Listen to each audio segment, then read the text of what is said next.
What's going on, y'all? Thanks for checking in the Khaliis Take. You know what to do. Hit that like, subscribe button. Also hit that notification bell just so you can get the newest and the bonus content first. But hey, let's just go ahead and jump right in. You know, this might be the worst Lakers team in history, just in terms of the non-chemistry. Everybody's not on the same page. They can't beat any good teams. They don't play defense, have an aging superstar. Russell Westbrook can't find his place while everybody's on the floor, all superstars on the floor. And Anthony Davis is hurt from night to night. I mean, the last time I think I seen the Lakers somewhat similar to this as being this dysfunctional, it might have been when Dwight Howard and Steve Nash were on the Lakers. But Steve Nash was out of his prime. Dwight Howard was falling from grace out of his prime.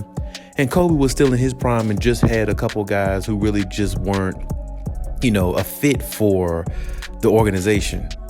But even though I can't say much about Steve Nash because, like I said, he was really on his last legs. I think he had a leg injury or something like that back then that kind of prevented him from playing the way, he should. And then he just got thrown to the Lakers from Phoenix, which was a slap in the face to him. But that's another story for another day. But when you look at this Lakers team, it looked like when you watched them last night against the Milwaukee Bucks, it looked like they had no business being on the floor with them. You got three superstars. Giannis has himself and two little mini players, Drew Holiday and Chris Middleton. And, those are good players, but respectively, they're not Anthony Davis. They're not Russell Westbrooks. They're just not. But when you look at this team and how they're playing, it just doesn't make any sense.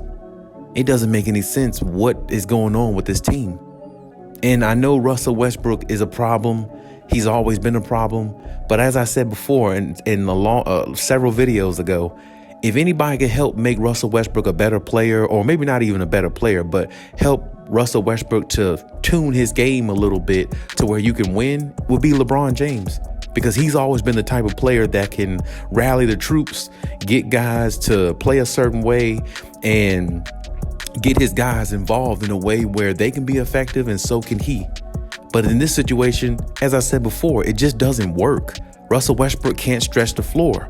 Nowadays, this NBA now, you need shooters. You don't need guys that just stand there on the perimeter and slash into the basket. It's good to have those players, but it's even more so better to have snipers from the three-point line, because that allows LeBron James to penetrate to the basket how he chooses to.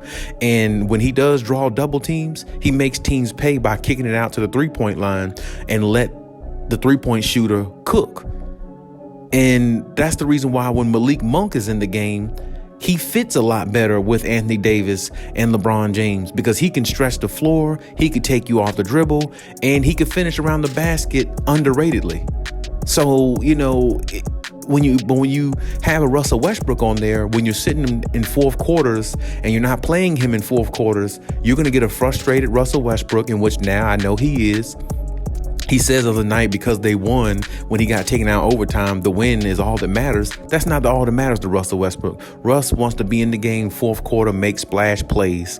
He wants to be the guy. He wants to be the alpha male, because that's what he's used to on OKC. And when he won the MVP, that just went to his head even more when he was on OKC, even though a lot of players said they basically helped him get it because they let him get those triple doubles. They let him get 10, 12 rebounds a game. Steven Adams even said he let him stand out. He stood out the way at times to let him get the rebound just so he can get it. So even though he had help, he still earned it though. So you got to give him credit there. But at the same time, Russ doesn't want to be sat down in fourth quarter. He damn sure don't want to be sat down no overtimes. And that right there on its own is not going to work for the Lakers, because you're going to have a disgruntled employee basically in Russell Westbrook who's going to make the operation fail even more, because now that it looks like that's the direction that it's going, when he is in the game, he's going to be even more reckless. And that's just the way it's going to be, because he's going to try to take every single opportunity he has and not even think about winning, which he never really been a big part of before anyway, unless he had Kevin Durant or somebody like that on his team. Maybe even James Harden. But this is my point. The problem with the Lakers is all around. It's not really just one person. Now, Russ is a big part of it. I'll give you that. But I mean, it's everybody at this point. because LeBron can't do what he used to do and carry a team, but he also can't play defense the way he used to. AD stays hurt, and Russ is just Russ. And if your three superstars, or at least 2 out of 3 superstars, I should say, is uncertain, you're probably not going to win a championship. Now, as far as the Russell Westbrook situation, I don't know what they're going to do with this guy, because at this point, it just doesn't seem like they can trade him. He is owed $44+ million on his contract. What team is going to take that amount of pressure or that amount or that huge amount of a contract for a player who can't help them win? I mean, every team in the NBA is trying to win. Now, if you're going to trade him to a team like the Orlando Magic, or something like that, or a team that he was on, like the Wizards, teams that are not going nowhere, maybe they'll take Russell Westbrook. But if a team has an opportunity to win a championship, or if they feel like they're on the cusp of winning a championship, or they're pretty close, they just need one additional piece, they're not going to take Russell Westbrook off the Lakers' hands. They're just not going to do it, because that's like trading a problem for a problem. You're not upgrading with Russell Westbrook. You're just really downgrading at this point. He'll get you stats. He'll get your team some looks on SportsCenter. He'll get you things like that, but he won't get you championships. That's not the type of superstar he is. He's a stats superstar. And that's all he's ever going to be, unless somebody helps him or wins the championship for him. And it sucks to say that, because Russell Westbrook is a top 75 player of all time. So it's like, when you look at a top 75 player who can't help a team win a championship, or doesn't even look like he can help a team win a championship, that's really, really bad. And it's getting worse and worse watching the Lakers, because to me, when 1 or 2 superstars are out of the lineup, one plays well, they may win a game or 2 here and there, or they'll lose a game while one of the superstars are playing well and have big numbers, but it doesn't matter. It's almost like a few nights ago or last week when they played the Clippers. Anthony Davis had a monster game, but what was the ending result? A loss. Now, they didn't have LeBron James, but would it have made much difference? Maybe it would have. But I mean, we can't say that for sure. All 3 of them been on the floor several times this year. All 3 of them been on the floor a lot of games this year, and they lost collectively as a team, all together. So you can't say LeBron could just make everything magically work and magically happen, because if he could, they'd be a better team than what they are now. They're like 3 games under 500, predominantly with all 3 of them playing most of the games this season, or a good portion, I should say, of the games this season. Anthony Davis is going to get hurt during the season, so you got to kind of factor that in. But it's really sad to see, because when this team was been assembled, you thought they would at least be maybe a 5th or 4th or 5th seed, 6th seed at the most. You didn't think they'd be like no 9th seed or possibly 10th seed, maybe a play-in tournament team.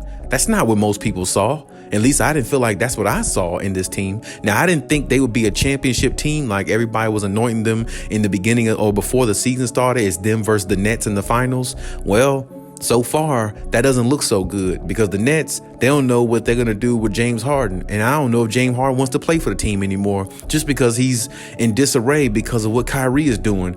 Who in the world wants to play with a part-time player? No, if you don't want to get vaccinated and help your team and be there for home games and build chemistry, just because you want to think what you want to think and the world revolves around you, James Harden is not for that.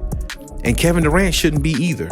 If I were them, I'd trade Kyrie Irving, to be honest. But I mean, hey, that's another story for another day as well. But the Lakers, they don't look like no championship team. And so far this season, they don't even look like a playoff team. And that's really, really sad to say, because I can't remember the last time a Lakers team didn't even at least look like they could make the playoffs. There were struggling years with Kobe. Yes, there was. But they at least always predominantly made the playoffs, and they look like a playoff team at minimum. It's just the Lakers are so catastrophic in regards to being in high regards of a nuclear team.